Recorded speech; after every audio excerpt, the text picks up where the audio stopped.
Selamat malam Detikers, apa kabar? Kita jumpa lagi di The Roof Talk bersama saya Alvito Dinova Ginting. Malam hari ini kita akan berbincang soal buntut panjang kepulangan Habib Rizik Syihab dari Tanah Suci ke Indonesia. Walaupun memang sudah diperkirakan akan banyak sekali orang yang menunggu kepulangannya, tapi dampak dari kepulangan tersebut ternyata tidak hanya sekedar jumlah banyak tersebut. Kita tahu bersama berkumpul dalam jumlah yang besar tentu saja merupakan warning di saat kita mengalami pandemi seperti sekarang ini. Dan kemudian anggapan melanggar protokol kesehatan itu berdampak kemana-mana. Dua jenderal setingkat Kapolda diberhentikan tugasnya dengan segera, diganti dengan yang lain. Begitu juga Gubernur DKI Jakarta dipanggil ke Mabes Polri untuk kemudian menjawab semua pertanyaan-pertanyaan yang diluncurkan. Katanya sampai berjam-jam ada di sana dan juga masih ada pemeriksaan-pemeriksaan lain. Malam hari ini kita akan berbincang tentang gaduh penegakan protokol kesehatan bersama Karopenmas Divisi Humas Mabes Polri, Brigjen Polisi Awi Setiono, anggota Ombudsman RI, Laude Ida, dan Sekretaris Jenderal Habib Rizik Syihab Center, Babe ini kita sebutnya, Ustadz Haikal Hasan. Selamat malam Bapak-Bapak, Assalamualaikum warahmatullahi wabarakatuh. Waalaikumsalam warahmatullahi wabarakatuh. Mudah-mudahan sehat semua. Saya akan memulai ke Pak Awi terlebih dahulu. Pak Awi, hari ini masih ada pemeriksaan juga. Sebenarnya kalau boleh diupdate sedikit sampai sejauh mana proses itu berjalan mulai dari pemeriksaan gubernur kemarin. Oke, terima kasih. Terkait dengan pelanggaran kekarantinaan kesehatan, Mabes Polri bersama dengan Polda Metro Jaya dan Polda Jawa Barat telah melakukan klarifikasi. Jadi penyidik mengundang para pihak yang diperkirakan tahu, melihat, merasakan, mengalami langsung diduga peristiwa tindak pidana pelanggaran kekarantinaan kesehatan. Jadi pada saat ini memang Polri sedang melakukan penyelidikan dengan mengundang para pihak, diantaranya kan sudah kita lihat bahwasanya kemarin ada 13 orang kita undang, namun ada beberapa yang tidak hadir, termasuk salah satunya Lurah Petamburan yang dinyatakan positif COVID-19 setelah dilakukan swab PCR. Kemudian kita sudah ketahui bersama ada beberapa pihak mulai dari Gubernur DKI, kemudian Wali Kota Jakarta Pusat, kemudian Camat, Lurah, kemudian ada juga Ketua RW, Ketua RT, bahkan security, termasuk juga Kepala Biro Hukum Pemda DKI, Biro Hukum Kementerian Kesehatan. Kita lakukan klarifikasi. Kemudian hari ini juga sudah dilaksanakan klarifikasi lanjutan. Ada 6 yang sekiannya dipanggil, namun 2 ada berhalangan. 1 driver tenda, kemudian 1 saksi nikah tidak bisa hadir karena sakit. Kemudian Polda Jawa Barat juga demikian terkait dengan kerumunan di Megamendung juga telah merencanakan pemanggilan beberapa orang untuk dimintain keterangan berupa klarifikasi, yang mengundang untuk diklarifikasi yang direncanakan pada hari Jumat besok pada tanggal 20 November 2020, Mas Alvito. Baik, terima kasih Pak Awi atas penjelasannya. Tapi saya mau menegaskan lagi, ini berarti berujung pada pelanggaran hukum pidana ya Pak Awi ya? Memang penyidik saat ini kan melakukan penyelidikan. Jadi penyelidikan sendiri kan memang penyidik ini sedang melakukan pengumpulan. Jadi melakukan penyelidikan terkait dengan peristiwa tersebut ini apa merupakan peristiwa diduga tindak pidana. Jadi penyidik sedang mengumpulkan, mencari, menemukan peristiwa pidana yang kita maksud tadi terkait dengan pelanggaran kekarantinaan kesehatan. Untuk apa? Untuk nantinya akan dinilai apa hasil penyelidikan ini bisa dinaikkan ke tingkat penyidikan atau tidak. Sehingga memang sesuai rencana 2 hari ini dilakukan klarifikasi di Polda Metro Jaya, kemudian rencana hari Kamis langsung dilakukan gelar perkara untuk menentukan kasus ini dinaikkan ke penyidikan atau tidak. Baik, terkait dengan pemanggilan Gubernur DKI kemarin, apakah ini instruksi dari Mabes atau inisiatif dari Polda Metro Jaya, Pak? Karena kan kita tahu juga Pak Nana kebetulan terkait dengan itu juga kemudian dimutasi atau dipindah dari posisinya semula sebagai Kapolda Metro Jaya dan juga Pak Rudi. Oke. Jadi perlu kami jelaskan di sini bahwasanya pimpinan Polri sudah beberapa kali memberikan instruksi ke jajaran, mulai dari bulan Maret ada maklumat Kapolri nomor 2 bulan 3 tahun 2020, kemudian pada bulan September yang lalu juga ada lagi maklumat Kapolri nomor 2 tahun Romawi 9 tahun 2020, kemudian telegram arahan sudah jelas, sangat jelas. Bahkan terakhir Bapak Kapolri melalui Kabar Reskrim juga sudah mengeluarkan telegram terkait protokol kesehatan. Bahwasanya perintah-perintah dari pimpinan sudah jelas, kemudian aturan-aturan yang ada, peraturan perundang-undangan sudah jelas, bahkan ada impres yang menyatakan bahwasanya Polri bersama dengan TNI untuk melakukan patroli berskala besar bersama-sama dengan stakeholder lainnya termasuk pemerintah daerah, melakukan pengawasan, melakukan penertiban protokol kesehatan, dan terakhir perlu digarisbawahi bahwasanya di sana diperintahkan untuk melakukan penegakan hukum terkait pelanggaran protokol kesehatan. Jadi sebenarnya sangat jelas sekali. Bahkan di terakhir di TR 3220 tanggal 16 November 2020 di perintah terakhir bahwasanya para Kapolda diperintahkan untuk melaksanakan penegakan hukum terkait dengan pelanggaran protokol kesehatan. Bagi yang tidak mampu akan dilakukan evaluasi dan sanksi. Dan ini dibuktikan oleh Bapak Kapolri. Sehingga terkait dengan proses penyelidikan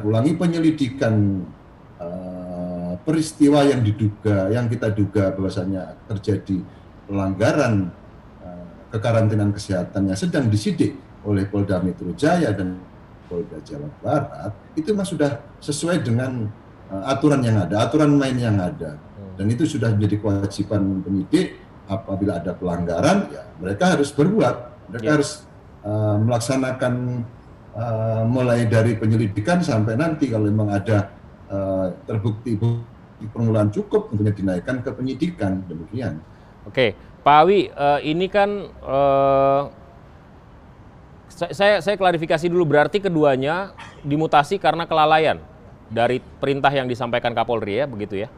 Oh iya, bahwasannya surat telegram rahasia Kapolri nomor 3222 pada tanggal 16 16 Desember kemarin November. Itu memang bahwasannya beberapa Kasatwil dianggap tidak mampu atau tidak tegas melakukan penegakan hukum terhadap protokol kesehatan. Oke, Pak Awi, kalau kita lihat prosesnya ya, mulai dari kepulangan, kemudian kita lihat di bandara sedemikian rupa, bahkan aparat polisi dan TNI juga berjaga dengan cukup intens di bandara. Terus kan sudah pasti Habib Rizik ini akan kembali ke tempat tinggalnya di Petamburan. Di Petamburan juga ada proses penumbukan massa. Artinya kan ada semacam proses yang gradual gitu ya. Mengapa tidak diantisipasi? Katakanlah begini, oke memang itu wewenangnya Kapolda DKI Jakarta, tapi kan Polri di Mabes Polri juga bisa melihat ini dan bisa memerintahkan untuk melakukan upaya yang harusnya dilakukan. Mengapa ini kemudian bisa terjadi dulu, setelah itu baru kemudian diproses begitu? Jadi gini Mas Alvito. Ya. Jadi seorang Kapolda, seorang Kasatwil itu sudah sangat jelas bahwasannya seorang perwira tinggi ditunjuk menjadi pimpinan kesatuan kewilayahan itu berarti mempunyai kemampuan, punya kompetensi, bisa menjabarkan perintah dari pimpinan. Dan terkait dengan hal tersebut, seperti saya sampaikan bahwasanya pimpinan Polri sudah banyak sekali mengeluarkan telegram-telegram arahan-arahan untuk melakukan deteksi dini, untuk melakukan cegah dini. Jangan sampai terjadi kerumunan-kerumunan sehingga menjadikan suatu klaster baru. Ini sudah. Jadi tidak bisa kami sampaikan satu persatu di sini. Namun demikian dari situlah akhirnya pimpinan kan bisa menilai bahwasanya Kasatwil ini cakap atau tidak. Jadi tidak semuanya harus menunggu perintah. Kalau menghadapi suatu permasalahan, seorang Kasatwil harus sudah mempunyai kemampuan untuk menilai itu.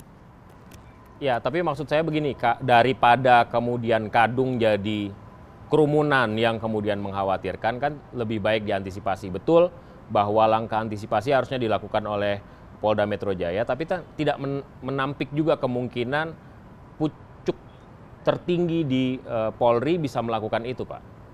Jadi tidak semua diambil alih oleh Mabes Polri, Mas Alvito. Tadi saya bilang, tatarannya sudah jelas, ada jobnya di sana. Secara hierarkis ya, oke. Oh iya, jadi tidak semua kita harus turun. Tapi kan tadi saya sampaikan tadi bahwasanya Mabes Polri sudah memberikan arahan sebelumnya, kecuali kalau ini tidak ada ya. Baik, Pak Awi, mohon ditahan dulu, saya beralih ke Pak Laude Ida dari Ombudsman RI. Pak Laude, ini kan ada sejumlah aparatur negara yang kemudian dianggap tidak melaksanakan kerjanya dengan baik terkait dengan kekarantinaan wilayah begitu, untuk menjaga bahwa kita tetap comply dengan protokol kesehatan. Dari Ombudsman sendiri melihat hal itu, ada masalah maladministrasi misalnya, atau pelanggaran pelayanan publik? Terima kasih Mas Alvito. Pak Jenderal, Haikal. Siap. Pertanyaan tadi sebetulnya saya kira saya belum bisa menjawab apakah ini maladministrasi atau tidak. Yang jelas saya melihat bahwa ada 3 pihak ini.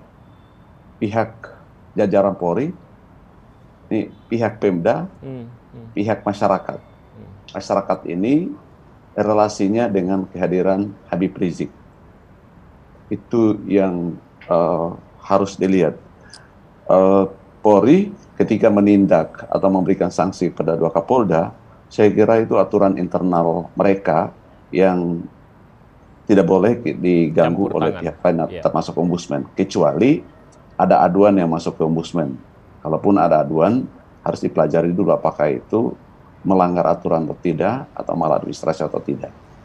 Itu jadi aturan internal di jajaran Polri, tentu pemberlakuannya tidak boleh diganggu oleh pihak lain karena itu otonomi mereka. Itu poin pertama. Terkait dengan itu juga bahwa ketika melakukan ada pelanggaran, dianggap pelanggaran terhadap kerumunan yang terjadi di Petamburan dan juga di Bekasi yang kemudian menjadikan terkenanya sanksi 2 Kapolda, yaitu Kapolda Jawa Barat dan Kapolda Metro Jaya. Ini adalah hal yang memang agak istimewa, tetapi sekali lagi saya kembalikan pada internal Polri. Peristiwa tadi saya kira Mas Alvito sudah menyinggung ke peristiwa di bandara. Ini terjadi kerumunan massa yang luar biasa. Bandara Cengkareng itu wilayah Banten. Jika perlakuannya sama sebetulnya dengan Jakarta, ini Pak Jenderal, maka peristiwa kerumunan yang terjadi di Banten itu mestinya juga pemberlakuannya sama karena terhadap Kapoldanya dengan DKI Jakarta dan Jawa Barat. Tapi mungkin dilihat sisi lainnya ya. Karena kedatangan Habib Rizik ini sungguh tidak ada satupun yang menduga, meskipun saya kira komunitasnya Habib Rizik sudah mempersiapkan diri untuk menjemputnya. Tetapi barangkali di luar dugaan sehingga tidak bisa mengantisipasi atau mencegah itu. Lagi-lagi ini urusan jajaran Polri dan kemudian masyarakat. Pemerintah daerah di Indonesia ini saya kira bukan saja DKI Jakarta yang terus membiarkan kerumunan massa. Begitu juga Kapolda, Polda-Polda, jajaran polisi, bukan saja DKI Jakarta. Justru yang terjadi di lebih dari 200 pemerintah daerah, terjadi pemilihan kepala daerah, itu gubernur, wali kota, bupati. Hampir setiap hari terjadi kerumunan di sana, tetapi saya kira ini belum ada tindakan sanksi apapun terhadap mereka. Kalau ini bisa dilihat sebagai satu keistimewaan juga barangkali. Kehadiran Habib Rizik dengan komunitasnya, dengan masanya itu menjadikan 2 Kapolda tersanksi, kecuali Banten yang diabaikan karena padahal di sana kerumunan massa luar biasa pada saat itu. Kemudian di daerah lain juga terabaikan.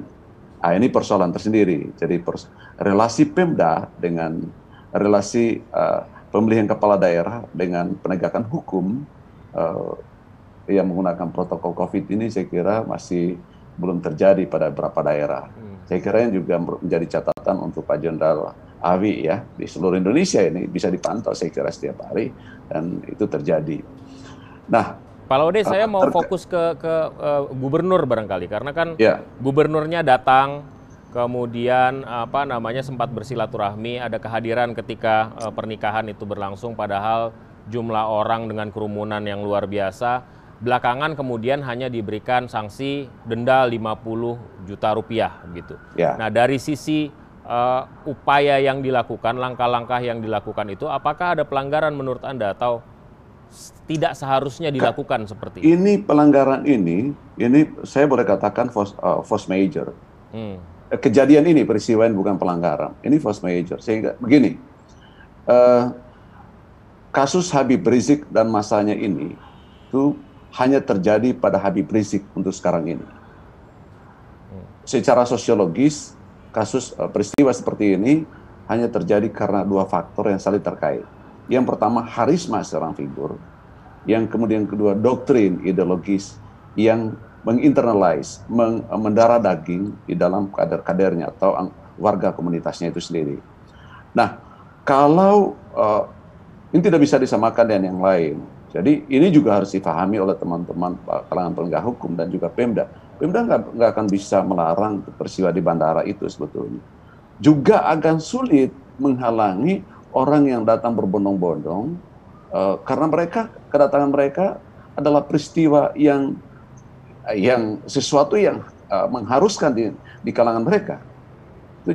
Ketika Pak Anies datang di situ bersilaturahmi, padahal terjadi kerumunan dan sebagainya, itu saya kira suatu hal yang menurut saya juga tidak bisa dicegah oleh Pak Anies sebagai seorang gubernur karena kuasanya tidak sampai di sana. yang harus melakukan penegakan hukum itu sebetulnya adalah jajaran penegak hukum, yaitu pihak kepolisian.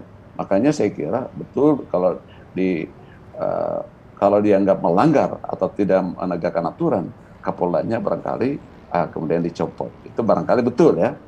Ya, itu sekali lagi kembali ke ajaran ke internal Polri sendiri. Itu artinya kita kayak seperti memberikan apa ya, permahfuman bahwa pelanggaran itu ya boleh-boleh saja kalau misalnya digunakan istilah force major tadi. Karena semua juga bisa mengatakan force major. Pemilu semakin dekat, ruang sosialisasi harus dilakukan, karena itu ya kerumunan itu tidak terhindarkan jadi force major juga. Kita nggak selesai dong, nggak selesai justru ini ya. Jadi saya mau katakan nih kan sebetulnya, kalau terjadi peristiwa seperti ini, sekali lagi, ini sudah terjadi setiap hari di Indonesia sekarang ini. Tidak ada yang diberi sanksi kepala daerah itu atau pihak-pihak tertentu di sana. Nah, di Jakarta ini satu keistimewaan, saya katakan itu tadi, hanya terjadi pada Habib Rizik untuk sekarang ini. Karena seorang figur yang di kalangan komunitasnya, warganya, dianggap memiliki karisma, dan kemudian ada doktrin, sehingga diagung-agungkan betul. Kehadirannya seolah-olah dinantikan oleh warganya itu. Dan itu diekspresikan. Nah, siapa yang bisa menghalangi ini? Saya kira Mas Alvito tadi sudah menyatakan bahwa sebetulnya upaya pencegahan sejak awal seharusnya disiapkan. Tapi itu kan tidak terjadi gitu. Artinya deteksi awal tidak memperkirakan gerombolan massa begitu banyak yang kemudian ya tidak berdaya, yang lain aparat ketika di bandara itu kan hanya melihat saja gitu. Kemudian juga waktu di Petamburan saya kira nggak bisa dihalang-halangi juga. Nggak bisa, harusnya kan ini harus direncanakan pencegahannya. Tapi kalau sudah berkerumun seperti itu kemudian dilarang, itu akan menjadi masalah tersendiri. Masa akan mengamuk ya. Makanya saya katakan tadi, saya kira ini persoalan tersendiri. Ketika Mas Alvito menyatakan perencanaan untuk pencegahan kerumunan yang tidak terjadi, saya kira saya setuju. Tapi ini berarti sebetulnya deteksi kalangan intel di jajaran pemerintah, kepolisian, mungkin juga tentara atau BIN, kemudian itu tidak bisa mungkin kurang sempurna, sehingga diperkirakan masa tidak terjadi yang luar biasa seperti itu. Gitu, Mas Alvito. Baik, Pak Laude, saya ke Babe Haikal dulu. Siap. Babe Haikal, izinkan saya berhipotesa, kemudian nanti bisa ditanggapi oleh Pak Haikal sendiri. Kalau mau sebenarnya bisa, upaya untuk kepulangan Habib Rizik secara senyap gitu, tidak perlu ada pengumuman, pulang bisa langsung pulang, tiba-tiba sudah ada di Petamburan, melaksanakan walimahan, walaupun nanti kemudian terdengar kabar karena media menangkap itu. Tapi ini sengaja dilakukan untuk meningkatkan kesan glorifikasi. Diumumkan sebelum pulang, ada sejumlah pihak juga yang melakukan prakondisi di tanah air dari kepulangan Habib Rizik. Jadi sejak awal sebenarnya antisipasi bahwa jumlah massa akan sangat membludak itu sudah jelas diketahui. Gimana, Babe? Baik. Bismillah. Terima kasih atas kesempatannya, dan izinkan saya akan berbicara sebagai juru bicara PA 212 dan juga tadi disebut sebagai Sekjen HRS Center yang menggali pemikiran-pemikiran Habib Rizik. Begini, pada waktu bulan Desember tahun 2019 itu saya berangkat ke Mekah. Dan pada waktu itu sudah ada wacana tentang kepulangan Habib Rizik, gitu ya. Dan saya cerita apa adanya karena tidak mungkin di negara ini bisa dirahasiakan apapun, pasti ada. Dan kalau saya berbohong pasti diketahui, gitu ya. Dan saya terbuka apa adanya di sosial media seperti ini. Lalu kami rapat bagaimana ini ada rencana kepulangan Habib Rizik, begitu. Dan setelah kami rapat, maka akhirnya kami rapat lagi, semakin dekat. Gak lama kemudian terjadi COVID-19. Dan ini mudah-mudahan jadi peluang di mana banyak orang Indonesia yang dipulangkan, begitu kan. Akhirnya rapat kita itu menentukan, memberikan opsi, gitu. Opsi kita itu satu, pulang tuh dengan tanpa pemberitahuan siapapun, diam-diam, senyap, lalu tiba-tiba sampai di Petamburan. Betul yang Mas Alvito sampaikan, itu adalah opsi. Ya, opsi yang disampaikan kepada Habib Rizik. Nah, atau di puncak, di tempat pesantrennya. Dan beliau awalnya juga mau duduk di pesantren saja, mengajak secara online kebaikan semua kepada murid-muridnya, simpatisannya, dan para seluruhnya lah ya, yang menjadi simpatisan beliau di seluruh Indonesia. Namun terjadi hambatan lagi, Mas Alvito. Kelihatannya kalau diam-diam, kan sudah 3 kali diam-diam, ya. 3 kali itu dalam tahun 2018, 2019 itu diam-diam terus. Ternyata nggak bisa juga. Tiba-tiba di bandara internasional di Jeddah, di imigrasi, ternyata namanya nggak ada, ternyata diblok. Terus-terusan seperti itu gitu. Akhirnya strategi yang ketiga, kan beliau ini pengen pulang. Kan warga negara Indonesia. Beliau kan cinta tanah air. Pancasila, NKRI bersama Pak Taufik Kemas pada waktu itu kan bersama-sama dengan mendapatkan 4 pilar gitu kan, dengan GBHN, dengan NKRI-nya, dengan Bhinneka Tunggal Ika-nya. Nah, jadi kemudian beliau memang harus pulang karena beliau warga negara Indonesia. Apalagi sebenarnya pada waktu Pak Tito Karnavian sebagai Kapolri pada waktu itu mengeluarkan SP3 itu semangat sekali untuk pulang, tapi kan hambatan terus. Nah, yang terjadi ini juga diam-diam. Ternyata hambatan terjadi lagi, gitu loh. Terjadinya gimana? Mulai dari soal visa, soal cekal, kok begini terus gitu. Akhirnya kita mengusulkan 3 opsi. Yang kedua dengan pemberitahuan. Tapi saya bersumpah tidak ada sedikit pun mobilisasi massa. Karena kami tahu kok. Saya, Mas Alvito, Pak Jenderal Awi dan Mas Laude. Saya ini adalah Duta Satgas COVID-19 dari DPR. Ya. Suara saya masih terdengar ya? Suara terdengar dengan baik. Silakan lanjutkan. Saya adalah Duta Satgas COVID-19 dari DPR. Artinya kami tahu, dan saya ke daerah-daerah juga melancarkan hal itu gitu loh. Menyampaikan hal itu ke daerah sebagai kampanye untuk tetap 3M. Saya ketika diundang ceramah, kalau nggak ada izin dari polisi, kalau nggak ada izin, itu saya menolak loh. Saya bilang, mana? Izinnya mana? Saya nggak mau datang, diundang nggak mau kalau nggak ada izin, kalau nggak ada protokol, kalau nggak dijaga jarak, kalau nggak ada masker, saya itu nggak mau gitu. Itu terjadi di beberapa daerah. Nah, balik lagi soal bandara. Lalu kemudian akhirnya, opsi yang ketiga itu memberitahukan. Kenapa itu terjadi? Ini gara-gara marah, gara-gara 2 kali dianggap ada hambatan, terus marah, terus kemudian diumumkan. Padahal kan dampaknya kita tahu bersama, Babe Haikal, bagaimana kerumunan orang itu akan membludak di bandara dan di Petamburan. Kalau hanya karena marah. Mas Alvito memberikan kesimpulan sendiri soal marah. Ya, gimana? Ya, enggak marah sama sekali. Kesimpulan itu tidak diambil oleh kita. Kesimpulan yang ada kita ambil itu adalah ini harus diumumkan agar semua jelas dan tidak ada lagi hambatan-hambatan. Gitu. Oke. Ya, ini soal strategi saja. Beliau tuh pengen pulang gitu aja. Kita nggak tahu, kita nggak menuduh pemerintah Indonesia, kita nggak tuduh, tapi ternyata terus-terusan ada. Bayangkan ya, 1 minggu sebelum kepulangannya, setelah Habib Rizik, sebelum Habib Rizik mengumumkan tanggal 10 November akan pulang, tiketnya beliau tuh ada yang berusaha membatalkan. Siapa? Melalui email. Iya, di email ke Saudi Airlines, ya. Dan dinyatakan bahwa Habib Rizik, si A, si B, si ada 4 orang ya dengan 3 istri dan anak-anaknya dinyatakan membatalkan diri. Untungnya pihak Saudi Airlines itu menghubungi kembali, dah selesai klarifikasi. Pada hari H-nya, hari H itu anaknya Habib Rizik visanya dibatalkan. Loh, siapa yang bisa membatalkan sebuah visa? Padahal pihak keluarga tidak. Siapa yang bisa melakukan hal ini? Jadi kita ini, loh bagaimana sih ini?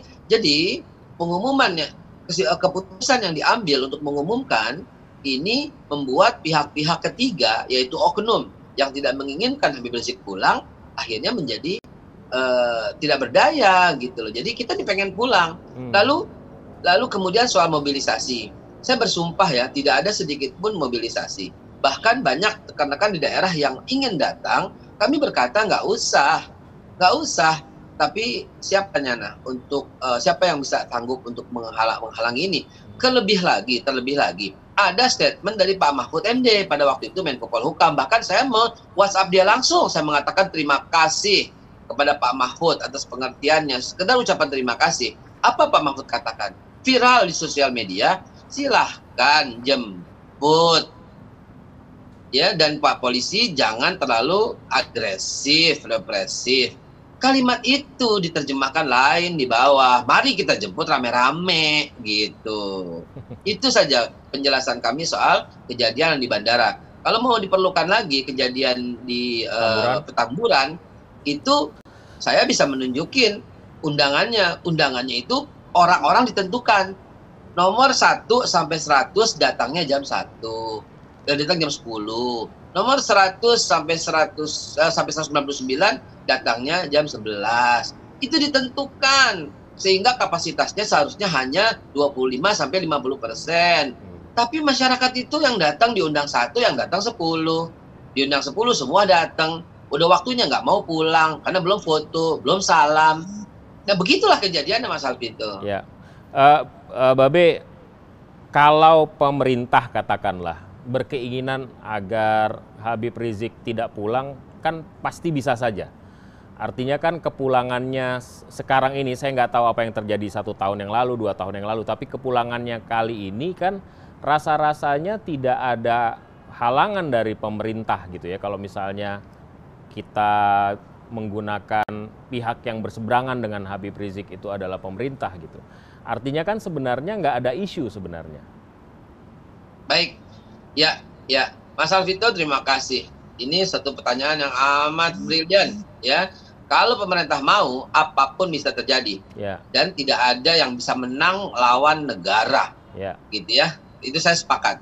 Bahkan bagi yang belum kenal Habib Rizik, belum dekat ya, kami dari HRS Center menyatakan ya bahwa akidah Islam Ahlus Sunnah wal Jamaah dengan akidah Asy'ariyah itu melekat dalam tubuh Habib Rizik dan kita semua. Artinya apa? Tidak boleh melawan negara.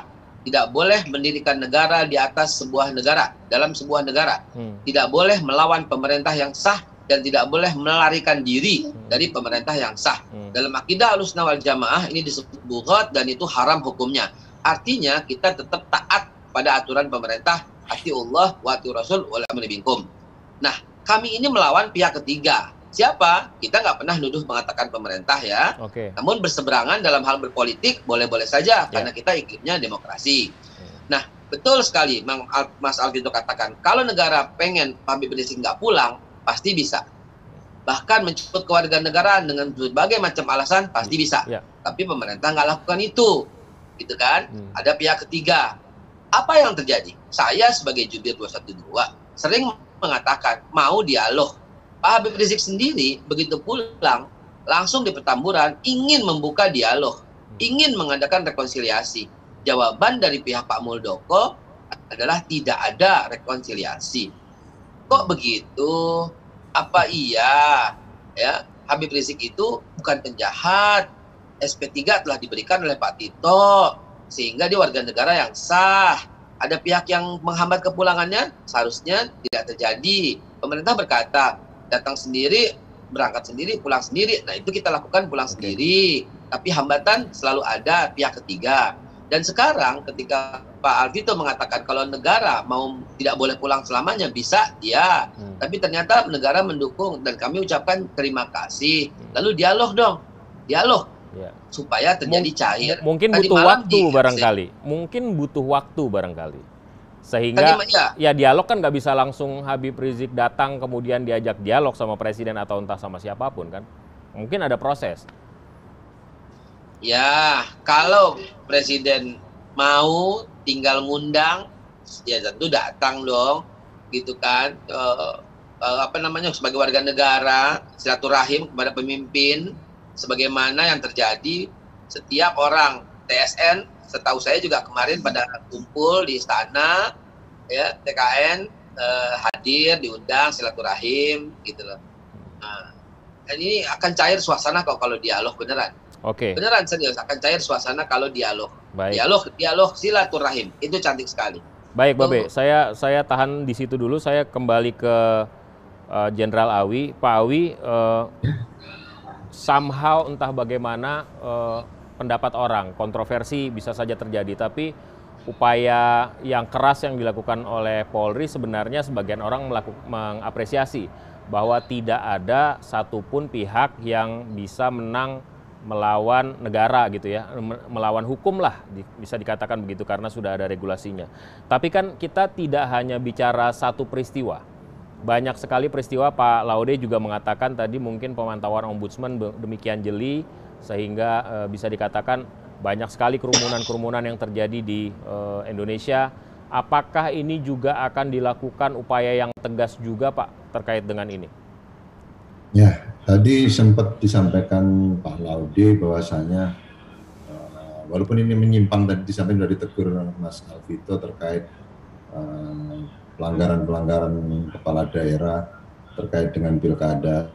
Sebenarnya kalau terkait itu, data di aplikasi kami sudah 31 kasus protokol kesehatan yang ditindak.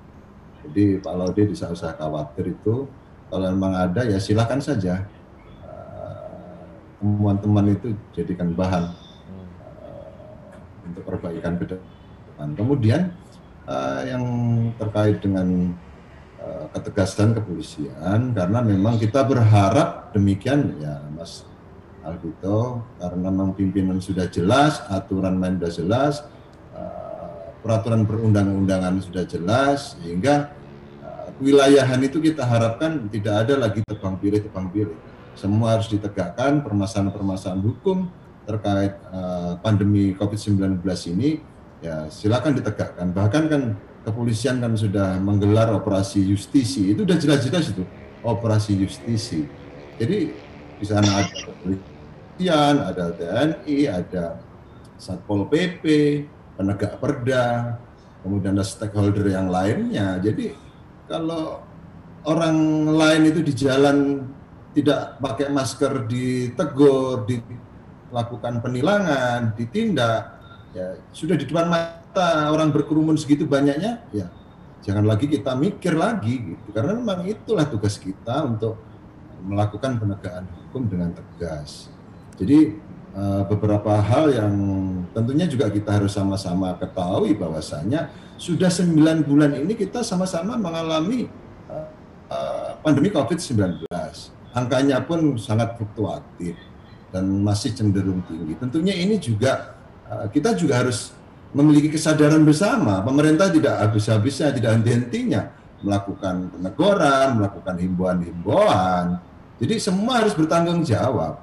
Jadi bukan terus dilemparkan saja terhadap Polri, tidak. Masyarakat juga bertanggung jawab, tokoh masyarakat juga harus bertanggung jawab, apalagi ada Satgas, ada dari tingkat pusat sampai tingkat daerah.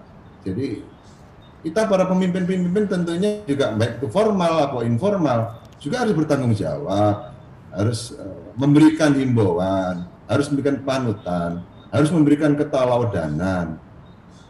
Apakah kita harus begitu saja aturan-aturan main yang sudah kita buat kita langgar seenaknya? Tentunya tidak. Ini yang karena kita kalau sadar kita sebagai negara hukum, tentunya kita juga harus sadar itu. Bukan berarti kita membiarkan Pak Awi, sesuatu terjadi dilanggar begitu saja. Ya, oke. Pak Awi, waktu terjadi kerumunan di Petamburan, apakah ada izin dari Polri? Apakah itu Polda ataupun jangankan izin ke Polri, setelah RT dan RW dipanggil dilakukan klarifikasi, tidak ada pemberitahuan ke RT dan RW, apalagi yang ke atasnya. Cuma mereka sudah tahu bahwasanya ada kerumunan, sehingga secara berjenjang mereka melaporkan dari lurah ke camat, camat ke wali kota ke gubernur, itu semua diketahui. Bahkan dalam pemeriksaan, dalam klarifikasi para pihak yang telah dipanggil seperti dari gubernur, kemudian wali kota, dari camat, dari pihak-pihak misalnya Satpol PP, dari Kepala Biro Hukum, ya semua menyatakan bahwasanya memang saat ini masih dalam posisi PSBB transisi di wilayah DKI. Sehingga apa? Semua masyarakat harus taat, harus wajib patuh kepada protokol kesehatan.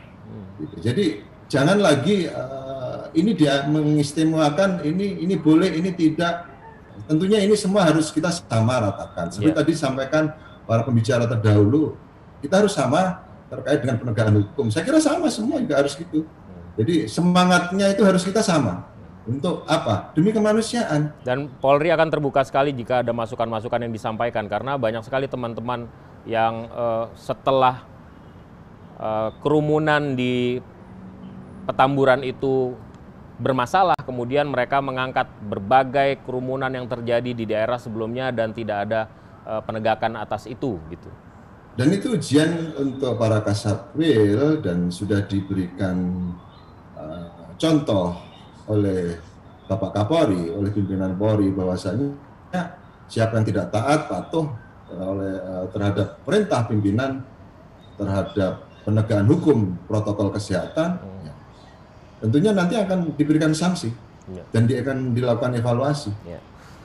Dari sebagian teman-teman yang mungkin simpati terhadap Habib Rizik dan peristiwa di Petamburan dan juga di Jawa Barat kemarin, menganggap bahwa pemanggilan terhadap gubernur berlebihan. Bagaimana Polri menyikapi ini? Jadi gini Mas Alvito, bahwasanya posisi Bapak Gubernur yang jelas. Yang pertama, beliau adalah kepala daerah, ya, kepala daerah yang mengeluarkan perda, bahkan yang memutuskan bahwasanya PSBB transisi, Jakarta PSBB transisi. Berarti apa? Beliau tahu betul bahwasanya hari ini kita wajib taat, patuh terhadap protokol kesehatan. Kemudian pada hari kepulangan HRS yang bersangkutan malam kan berkunjung ke kediaman beliau. Sehingga dari situ bahwasanya tidak mungkin kalau seorang gubernur tidak tahu permasalahan PSBB transisi. Kemudian yang bersangkutan juga sempat istilahnya ada komunikasi dengan HRS. Sehingga dari situlah penyidik melakukan pemeriksaan tadi untuk menemukan peristiwa yang diduga adanya tindak pidana, khususnya di sini adalah pelanggaran protokol kekarantinaan kesehatan. Pidana itu kalau boleh tahu pasalnya apa Pak ya, dari undang-undang atau dari? Yang jelas Pak Alvito, terkait dengan kekarantinaan ini memang banyak sekali pasal yang kita bisa terapkan, tentunya nanti sesuai dengan konstruksi hukum atau temuan-temuan bukti permulaan yang ada ditemukan oleh penyidik. Justru ini yang dilakukan ya. Dengan Undang-Undang Kekarantinaan pasal 93 di Undang-Undang Nomor 6 tahun 2018. Di sana bisa dinyatakan bahwa setiap orang yang tidak mematuhi penyelenggaraan kekarantinaan kesehatan atau menghalang-halangi penyelenggaraan kekarantinaan kesehatan hingga menyebabkan kedaruratan kesehatan bisa dipidana penjara 1 tahun. Kemudian juga ada di pasal 14 ayat 1 Undang-Undang Nomor 4 tahun 1984 terkait wabah penyakit menular. Di sana juga disampaikan bahwasanya barang siapa secara sengaja menghalangi pelaksanaan penanggulangan wabah diancam pidana penjara 1 tahun. Itu untuk Undang-Undang Kekarantinaan dan Penyakit Menular. Di KUHP juga ada pasal-pasal tentunya nanti yang menunggu unsur-unsurnya. Ada pasal 212, ada pasal 214, 216. Konstruksi hukumnya 218. akan Mas Alvito boleh bertanya dengan Pak Awi? Sebentar Babe, sebentar. Konstruksi hukumnya akan berlangsung ketika penyelidikan selesai, naik ke proses penyidikan, kira-kira begitu ya Pak Awi ya? Ya, demikianlah. Nanti kan itu ada evaluasi, ada rapat, ada gelar perkara, sehingga di situ akan disimpulkan pelanggaran apa ini. pakai pasal yang mana ini yang dilanggar, unsur-unsurnya apa saja, barang buktinya apa saja. Baik. Begitu. Baik, Babe silakan. Koreksi kalau saya salah, mohon maaf Pak Jenderal. Perihal undang-undang kekarantinaan. Izin saya bertanya, apakah DKI menerapkan undang-undang tersebut? Karena setahu kami dari media, yang diterapkan itu adalah penetapan sosial berskala besar, yaitu PSBB, bukan dari penerapan undang-undang kekarantinaan. Bagaimana Pak Awi menanggapi hal ini? Izin bertanya. Jadi Pak Ustadz, yang menentukan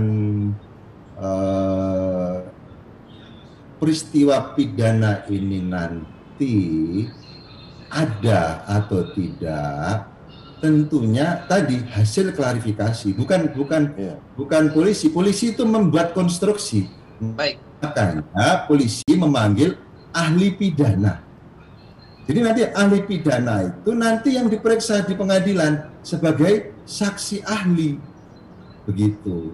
Jadi bukan polisi yang bisa menyatakan oh ini melanggar itu, tapi dari konstruksi hukum yang ada, hasil klarifikasi, tentunya nanti sudah disampaikan bukti permulaan cukup bisa dinaikkan penyidikan tadi dilakukan pemeriksaan, pemanggilan saksi ahli, ya kayak demikian ini polisi membuat konstruksi. Baik. Oke. Jelas buat saya. Terima kasih Pak Jenderal Awi. Baik, sedikit saja, apakah Habib Rizik juga akan dipanggil, Pak Awi? Ya, tadi kembali apa yang telah kami sampaikan bahwasanya dari hasil klarifikasi tadi tentunya kalau ditemukan ini suatu peristiwa pidana, tadi saya sampaikan akan dinaikkan ke penyidikan. Kalau sudah dinaikkan penyidikan, berarti siapa yang bertanggung jawab terkait dengan peristiwa tersebut, peristiwa pidana tersebut. Harus ada pertanggungjawaban hukum. Siapa saja, tentunya nanti kembali lagi, saya tidak pernah mau mengandai-andai, tapi kita akan bicara fakta hukum. Kita tunggu saja bagaimana nanti hasil dari gelar perkara oleh penyidik. Baik, saya ke Babe dulu ya Pak Laude. Bagaimana B terkait dengan itu kalau misalnya ditemukan pada akhirnya dalam proses penyelidikan, ya ini layak jadi naik ke proses penyidikan. Untuk diketahui bersama agar lebih kenal lah semua orang dengan Habib Rizik Syihab. Habib Rizik itu bukanlah orang yang lari dari tanggung jawab, ya, bukan orang yang lari dari pemanggilan. Peristiwa ke Mekah itu akan kita bicarakan nanti, bukan pada waktunya sekarang. Ya. Namun di masa-masa yang lalu beliau dipanggil itu nggak pernah mungkir. Di zaman pemerintahan Pak SBY beliau dipanggil, ya, diadili, ya, dipenjara, ya. Gak ada masalah. Andai kata sekarang harus dipanggil atas kasus ini untuk diberikan keterangan sebagai saksi, nggak masalah. Beliau orang yang sangat taat hukum dan menghormati hukum. Mungkin selama ini kalau mendengar dari ceramah, dari mimbar, akan sangat berbeda jika mengenal pribadi Pak Habib Rizik. Jadi apabila ada pemanggilan terhadap beliau, kami yakin beliau akan memenuhi pemanggilan. Hanya saja mohon diterapkan keadilan yang seadil-adilnya, bahwa yang menyelenggarakan ini bukan hanya beliau. Artinya begini, bukan kami ingin berkata kalau kalian melanggar kami juga melanggar, tidak, ya. Habib Rizik setahu saya tidak terlibat dalam hal undangan dan sebagainya. Ada ketua panitianya, gitu. Ada ketua panitianya. Begitu juga dalam pemulangan, ada orang-orang yang mengajak diskusi.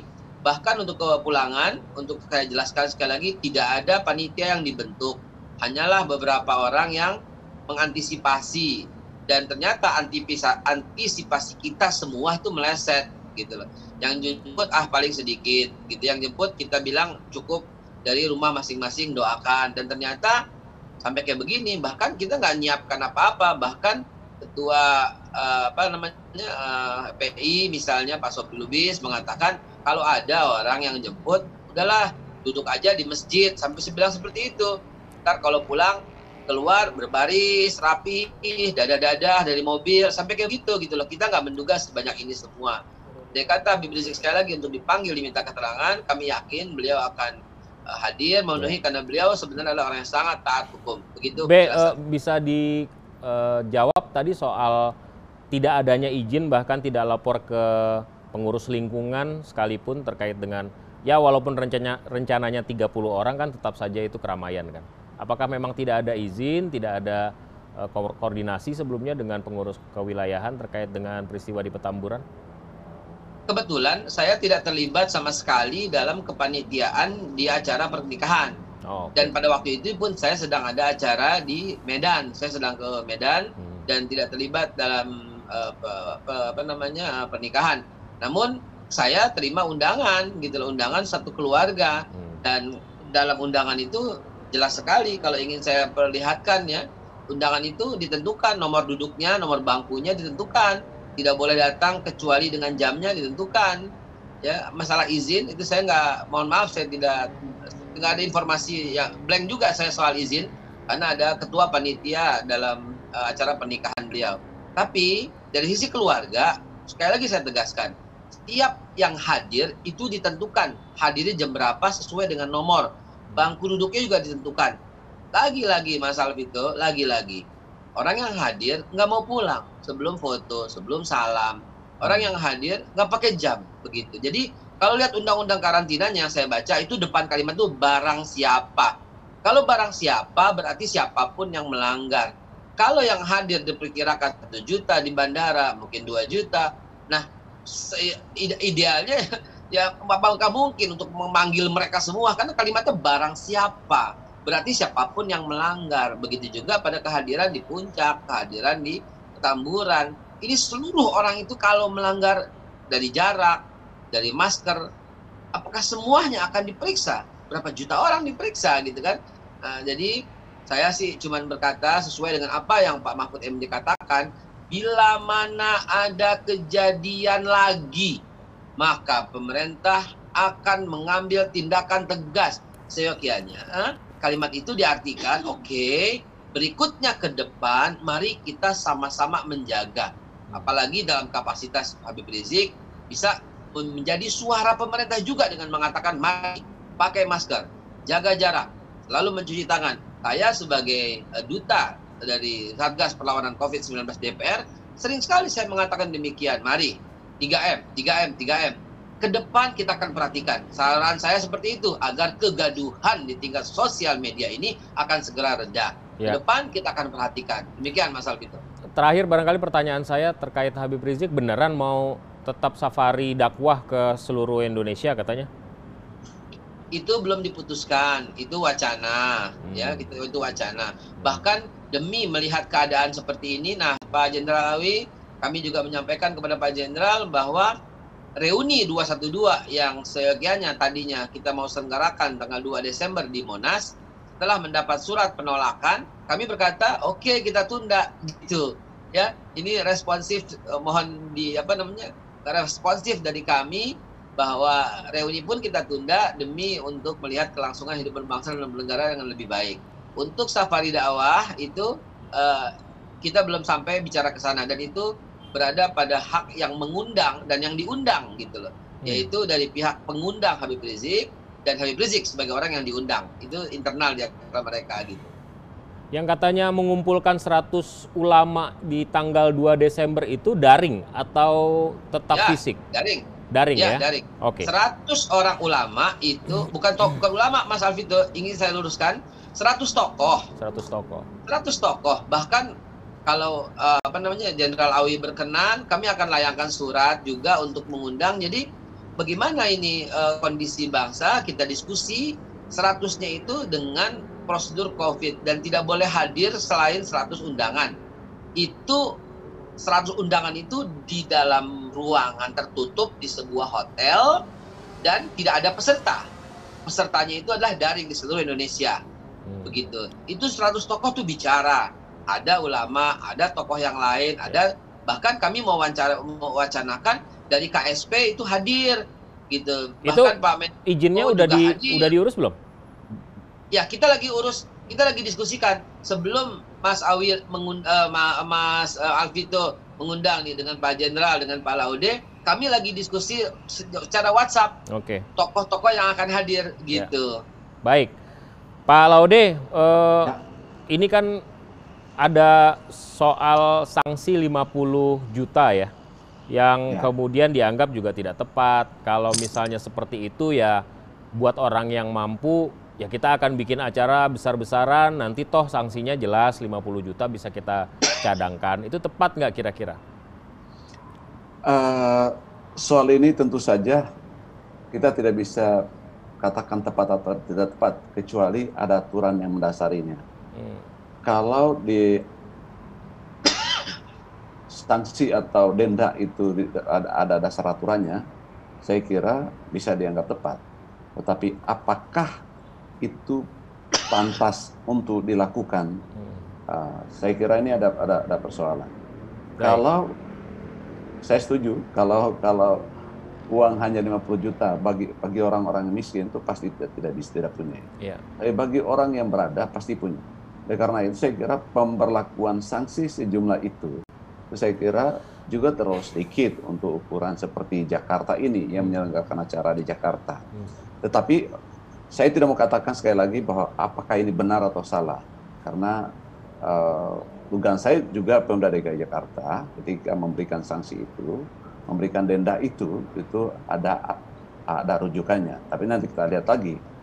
Yang saya mau katakan sebetulnya satu hal tuh.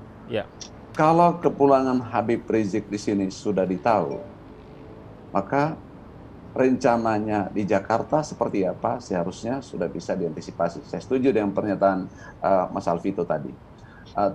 Ini termasuk juga dengan rencana nikahan atau pesta perkawinan anaknya, putrinya. Ya. Harusnya ketika sudah ditahu seperti itu, tidak ada alasan untuk tidak dikonfirmasi atau tidak diantisipasi, jangan sampai terjadi lonjakan massa. Perangkat, kalau apalagi kita sudah melihat pengalaman di bandara ya, penjemputan di bandara yang luar biasa. Saya kira ini satu peristiwa yang tidak bisa dikatakan bahwa ini kita tidak tahu, itu tidak ada izinnya segala macam itu. Itu saya kira alasan yang dari kalangan aparat kalau juga ingin menegakkan aturan sebetulnya bersikap antisipatif, bukan post factum saja dasarnya gitu. Jadi kalau sudah semua terjadi ya kayak sekarang ini kan.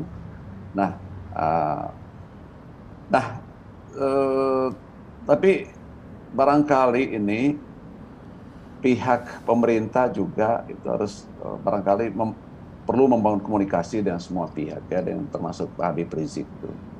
Karena terus terang saja tidak ada tokoh di Indonesia seperti yang ditunjukkan oleh Habib Rizik masanya. Kalau pemerintah menyatakan bahwa ini adalah negara demokrasi, maka figur-figur seperti ini itu harus dijaring, harus masuk dalam bingkai pemerintahan. Maksudnya bukan harus menjadi menteri atau pejabat di pemerintahan, tetapi harus diajak komunikasi. Dan saya kira teman-teman di kepolisian tidak sekedar juga menunjukkan bahwa kami penegak hukum, tetapi juga teman-teman kepolisian harus menunjukkan bahwa kami pihak yang menegakkan hukum, sekaligus juga membangun komunikasi yang efektif untuk tegaknya hukum dengan tokoh-tokoh sebesar seperti Habib Rizik itu. Nah, itulah sebabnya saya katakan ini persoalan, sebetulnya persoalan kita berbangsa ini tidak selesai hanya yang persoalkan Habib Rizik. Tapi kelompok seperti Pak Habib Rizik dan Pak Faisal, Pak Haikal ini, saya kira memang itu bangunlah komunikasi, karena komunikasi itu adalah satu kunci sebetulnya untuk membangun keharmonisan di antara di dalam kehidupan berbangsa dan bernegara ini. Gitu Mas Alvito. Kesimpulannya cuma kurang ngobrol berarti ya, Pak Laude ya? Ya ngobrol aja. Kita ini kan sama-sama anak bangsa ya. Sama-sama anak bangsa ini. Ya kalau kita saling menembak satu sama lain nggak selesai-selesai. Yang kita Pak Laude, boleh saya menyampaikan satu kata Pak Laude? Ya. Mas Alvito izin. Silakan. Sejak tahun 2017 ya, kami selalu berupaya ingin berdialog. Tapi jawabannya selalu nihil. Ya. Dan perlu saya garis bawahi, silahkan dicek bahwa Habib Rizik selalu berkata Perbedaan pendapat itu dengan musyawarah. Apabila tertutup pintu musyawarah, barulah ke jalan untuk menyampaikan aspirasi. Demo atau ke jalan itu adalah hal yang paling sangat kita hindari. Namun terpaksa dijalani karena tidak ada wacana untuk bersuara. Bayangkan, seorang anak bangsa dengan pengaruh sedemikian besar, di-framing menjadi jahat oleh beberapa media, diputar-putar terus oknum FPI yang merusak itu, merusak ini. Saya katakan oknum karena ternyata betul-betul oknum dan bukan anggota. Akhirnya membawa kesan bahwa FPI mendukung khilafah. Tidak. FPI melawan negara. Tidak. FPI melawan musuh pemerintah. Tidak. FPI musuh Polri, musuh TNI. Tidak, sama sekali tidak. Hal ini terjadi karena keliaran sosial media. Keliaran sosial media lah yang membuat framing ini terjadi. Nah, seharusnya, betul, saya setuju sekali dengan apa yang dikatakan Pak Laude. Polri bukan hanya menegak hukum, tapi membangun komunikasi yang aktif dan efektif, efisien untuk mendukung penegakan hukum. Kami sangat gembira apabila ada surat undangan, surat silaturahim, bahkan diundang sebagai apa, sebagai pembicara, sebagai tokoh, sangat gembira apabila ini terjadi. Dan ini mudah-mudahan ke depan adalah sebagai wacana yang baik, supaya kita bisa duduk rukun bersama. Bukankah pada waktu Pak Tito sebagai Kapolri hadir dalam acara 212, bahkan keynote speaker-nya itu Pak Tito, bahkan Pak Jokowi hadir. Sekarang pertanyaan kami kepada teman-teman sekalian, kenapa ini tidak bisa terjadi lagi? Kalau ini terjadi lagi, maka tidak ada kegaduhan. Dan kita kawal Pak Jokowi sampai 2024 dengan tertib, aman, dan senang, dengan COVID menjadi musuh bersama, dan perpecahan orang yang ingin memecah menjadi musuh bersama, dan kita bersatu kembali dan dukung sampai dengan 2024 dengan indah, dengan pesta demokrasi yang cantik di akhir pemerintahan Pak Jokowi ini. Ini semacam manifesto nih.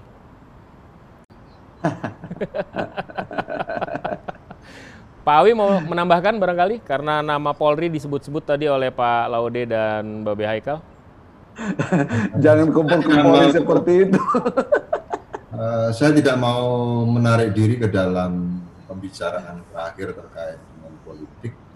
Oke. Kita sebagai penegak hukum tentunya apa yang bisa disampaikan tadi Pak Laude, sebenarnya kita sudah banyak sekali seringkali menyampaikan komunikasi-komunikasi verbal terkait hal-hal untuk pencegahan. Jadi banyak hal yang mungkin Pak Laude tidak ketahui bahwasanya kita sudah melakukan pencegahan, kita sudah melakukan komunikasi-komunikasi. Namun demikian memang kembali lagi, kalau kita sebenarnya tidak mau terjadi hal-hal tidak diinginkan di masa pandemi, kalau kita semua taat hukum, taat aturan, saling menghormati, saling menghargai, kalau kita tertib untuk melaksanakan protokol kesehatan, sebenarnya tidak perlu terjadi hal demikian. Gampang sekali, Pak. Baik. Masalahnya cuma satu, masalah tertib. Kalau kita tertib, bahkan kan beberapa hari sebelum kepulangan HRS kan saya juga sudah dimintakan keterangan atau statement, saya sampaikan ya pulang silakan tapi tertib begitu. Ya. Tapi ya pada kenyataannya kan kenyataannya di lapangan kan terjadi hal-hal yang tidak kita inginkan. Kita sama-sama lihat banyak pelanggaran-pelanggaran protokol kesehatan di sana. Jadi kalau kuncinya satu, kita tertib. Sudah tidak perlu kita bicara panjang lebar, yang tinggal kita tertib, semua taat ada aturan, taat hukum, kemudian mentaati protokol kesehatan, sehingga kita bisa mencegah, memutus mata rantai penularan COVID-19. Karena memang kuncinya di situ. Dan ingat bahwasanya kita negara hukum, kemudian negara kita ini dalam masalah pandemi ini, bahwasanya keselamatan rakyat itu adalah hukum yang tertinggi.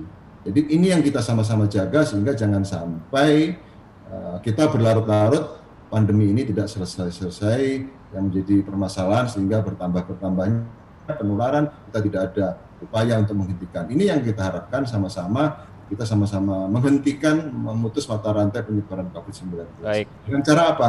Tertib, disiplin 3M, kemudian menjauhi kerumunan, demikian. Baik, terima kasih.